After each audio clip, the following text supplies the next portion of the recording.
Jagannath! Hi sir, welcome to Odisha and welcome to Odishalinks. How did it feel to be welcomed by Paikas, the name and identity you carried up there? I would say I have done a lot of research around my title Rautrai and what are Paikas. I used to just listen from my dad, but this time I wanted to know. So it is. I was very impressed that they were farmers, but at the same time they were fighters. They fought so many kings, including King Ashoka. And the tradition continued till Bakshi Jagabandhu took up the first swords against Britishers. I was very impressed. Then I tried to find out, who all has Rautrai title in the history, and I found there are more than 11 kings they used to call it Koshala, who had the same title as mine, and then it became evident to me that I belong to a certain blood which can represent the real heroism of Orissa people. The real they have lot of strength, they have lot of mental strength. If they have lot of single-mindedness, if they want to do something they will do it. So all that then started playing in my mind, like, no, I need to play this name everywhere. Everyone should know what is a Paiko is, what he stands for. And I think you have been pretty successful with that. You climbed the Mount Everest. It's a dream for, I believe, many mountaineers still there. What was that one sight that you saw up there that you think that made climbing the mighty worth it? The first thing you need to realize is you have to the mountain is mightier than anybody else. So, and then you as a human being need its permission. If the mountain doesn't want you to go up, it will not let you go up. So, and if you approach it with a very humble ness, ଯେମିତି ମାନେ ମା ବାପାଙ୍କୁ ଦେଖିଲେ ଯେମିତି ଗୋଡ଼ ପଡ଼ନ୍ତି, ସେମିତି ମାଉଣ୍ଟେନକୁ ଦେଖିକି ଗୋଡ଼ ନ ପଡ଼ିଲେ mountain will may teach you a lesson, and then you have to come back. So I learned that being humble is extremely important in whatever you are doing. Let's say I climb mountain, I shouldn't be like, be proud, like, hey, I'm the one, I'm the hero. No, you have to be ground to earth, and that is what the mountain teaches you. So I was totally impressed the way mountain actually give me 2-3 slaps too, because I was very ambitious in the beginning. And then I realized, no, if mountain is wanting me to be very humble, I need to be humble. I need to slow down. I need to honor what the weather is. I need to honor what the conditions are changing about. So I become a humble person actually, yes. So Mount Everest was a lesson for you. Yes. As we know in the Hindu scriptures, in our old scriptures, Himalayas are regarded as the most holiest place. They are also known to be the homes of many god and goddesses. Did you experience something like that? Did you feel anything spiritual? Totally, without the turn of events actually taught me how to be spiritual. Because initially I came really trained, I used to train for 5-6 hours every day without oxygen. I will put mask, reduce oxygen, and go train for it. And once I reach Everest, I wanted to prove that, yeah, I am ready, I have so much power. But after almost 30 days, then I feel severely sick. I couldn't even walk 10-15 feet because my whole face was swollen, I was coughing, I had fever. Then the camp doctor came, he saw me, he then gave me medicines. It didn't work. Then the camp manager came, he said, you know what, you have to go down. You cannot stay here in base camp anymore. So I had to walk 60 kilometers in 2 days because I was desperate. I need to go down, get better, and come back. Then I came back, and then I become severely again ill. Went 60 kilometers, come back 60 kilometer after 3 days, and then I again fall sick halfway. So then I again go back 60 kilometer. This time I said, then I took a flight from Lukla back to Kathmandu all the way to the beginning, and then went to doctor and then got hospitalized. In the hospital I started reading a lot of Buddhist books, and this Buddhist Buddha's teaching. And my name is Siddhartha anyway, named after Buddha. I never knew what he is and what his teachings are. This is the first time in my life I learned about my name and a lot about Buddha and his teachings. That changed a lot, because the doctor said, you know what, I think your lungs are infected, and I think you have, they call it kumbhu cough, some high altitude cough, and then that is not going to go away for at least 2 months. So either you learn how to live with the sickness and submit, or you go back. So I said, they tell me how to learn living with it. I don't want to go back. I have to submit at any cost. So then all that spirituality, and then Buddha taught me how to be single-minded. Buddha taught me how to not get any negative thought. So anytime I will see, if that ice fall on me, I'll die. Then I will stop my head, no. Why would that ice fall, Be positive. Nothing is going to happen to you, yeah. So I started I stopped everything, any negative thoughts. And I focused only, and then Buddha also teaches you, first is your task. You define your task properly, but that is not enough. On top of that, you define how you are going to observe your task with the sixth sense. Just walk. No, you have to observe what is happening around you if something goes wrong.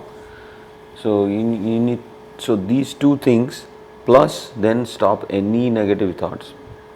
That pushed me towards the summit, and that teaching itself. And one more thing he said is, I was very impressed. He said, nirvana is not like you go to heaven. There is nothing called heaven. Nirvana is, first thing you need to do is wisdom. So I was impressed, then how do you get wisdom? You get wisdom by meditation. So I was like, okay, now I need to meditate and focus what I need to do. So literally he turned me into a spiritual person. And on top of that, I use spirituality for energy. Yeah, whenever I get weak, I would say Jai Mataji, Jai Mataji, Jai Mataji. And then I was very impressed that the actual name of Everest is Sagar Mata. So that itself is oh wow, I was impressed with the name. So on top of Jai Mata Di, I used to say Sagar Mata Ki Jai, Sagar Mata Ki Jai.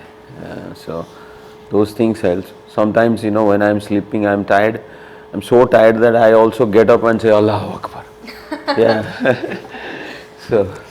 So it's in every sense, I think spiritualism is required after base camp. Up to base camp, you can do it without spirituality. Very well establishing the fact that sabka malik ek. So how different is your profession from your passion? Profession is actually very different. I'm a guru in e-commerce and digital marketing, and if you want to rank your website in Google as number 1, then you should come to me. So I'm a specialized person in how you can do business online. So and I work in Silicon Valley.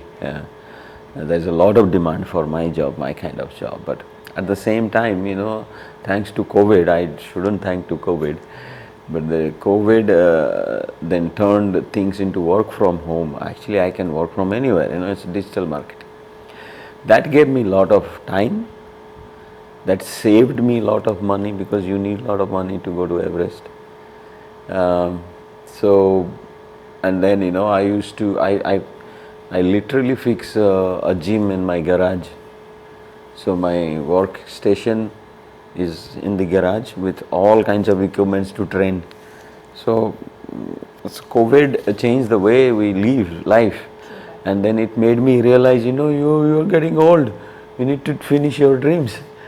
So in a way, COVID literally helped me to, decide like, no, this is a time to go and finish your dreams. Yeah. So Mount Everest was something that you always had dreamt of. Yes, yes.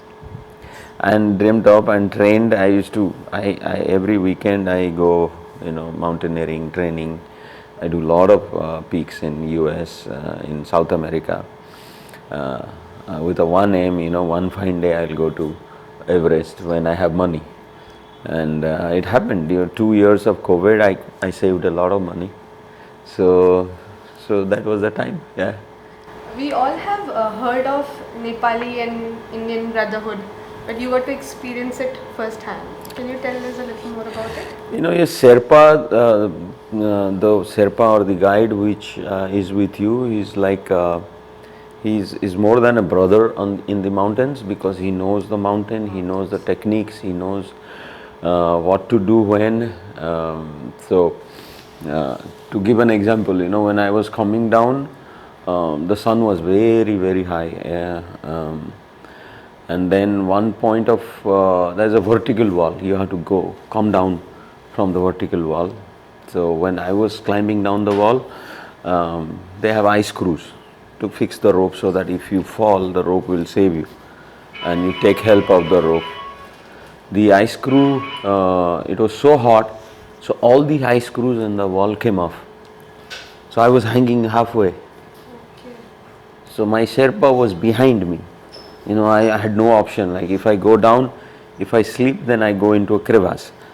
So when he saw the situation, he jumped up the rope. He go beyond me. He went into the crevasse. Almost like 1 or 2 feet, he would have died. So he took his life's risk. He picked up the ice screws, and then he came up and fixed one of the ice screws for at least me, and he hold on to the rope till I go down. So it's not only brotherhood, he's like your savior. Savior. Yeah, he's more than a brother. Yeah. In our previous conversation, we heard that you were very motivated and you were very excited about climbing. For us Odias, Suro Rautrai's famous dialogue, Madi Chala, which means keep going, helps us keep motivated. Did that also help you or motivate you in some way? I think somebody asked me before when I did the Ultraman, what is Madi Chalo? So I told them, Madi Chalo is a word which my dad uses, but it has many factors. First thing is I told is honesty. See, if you are not honest, we cannot have that internal strength to take steps when you are in danger. Because you will be thinking of all the dishonesty you have done, that is the first thing. The next thing is hard work. You need to be so strong that no matter what comes, you will take the next step. That is Madi Chala, yeah? Yes. You need hard. Then you need perseverance. A lot of time, problems will come and you give up. So you cannot give up in Madi Chala. It's one way. Yes. There is only one way. You have to go next step. So Madi Chala is a very big philosophical word for me. I learned from my dad, and I learned why he uses it and how it impacts his life. Then if you see, then there are many factors behind Madi Chala. Somebody, most people will stop or take a step back or totally give up and go back. But the moment you say the word Madi Chala, there is nothing called going back. Right. How has your family supported you throughout the journey? How was the reaction before you were trying to submit, and now that you have successfully submitted and come back home safe? Your part of your family lives in the US, the part of your family lives here in Odisha. I think I was impressed by them because they had no doubts. Because anyway, my family in US have seen me, doing so many mountains over the years, and sometimes I take them too. And my daughter, especially my elder daughter, Aroha, she many times she joins me on really super hard trainings. So she knows, my wife knows, ki, and they were always like, no, you will do it, don't worry. We'll do it, don't worry. My dad, oh, he's a positive, like a super positive guy. Yeah. Anytime I call, he's like, "Arey, to muh kai sukchi? Huh? What's bothering you? Don't worry, Jagannath is there. He will take you up." So very impressive. And my mom used to cry. Whenever I say I'm going on this mountain, she starts crying, and she will call the pujari like, "Here, do something. Please get the mountain away from his mind." But this time she was different. I think she was spending a lot of time with the God, like worshipping, like my sons would come safe back to me. So everyone was very positive this time. So except for me, who had some doubts because of my disease, yeah, everybody else was more positive than me. It was also definitely their prayers that you came back, safe. I have grown up with the likes of hearing Bachendri Pal and being in awe of how a woman, because back then it was not um, as it is right now for women to go and complete Mount Everest. The Odia mountaineer Kalpana Das, who passed away recently. What do you think is the scope of women in mountaineering? Because after Kalpana Das, I don't think so there's anybody else from Odisha we have heard of. What do you think of that? I think, when I was in base camp, I have seen more women than men from different countries. In fact, I had a lot of friends from Iran, which is very unexpected. I have a friend from United Emirates, one friend from El Salvador, from Uruguay, from Ukraine, from Venezuela, all ladies. So I was impressed, like, no, they're taking more challenges up, and we should do that too. And very interestingly, I think the ratio of lungs to body in women is bigger, so they can actually do much better in mountains than men. Alright. Yeah. Very interesting. So to wrap it up, the last conversation that we had, there were many people in the comment section asking questions about if they want to climb Mount Everest, how should they start their preparations from? What would you like to tell them? It is possible for anyone who wants to do it. It just has to be the word Madichala, like, a lot of hard work, lot of patience, lot of perseverance, never give up attitude, and lot of single-mindedness. You cannot, think 10 things and say, I will do this and do Mount Everest. No, doing Mount Everest means Mount Everest. Nothing else should impact you. Focus. So it is possible. It's just you have to be very focused and single-minded. Like, I have to do it. Yeah. Alright. Thank you so much. It was lovely having a conversation with you. Thank you. जय सागर माता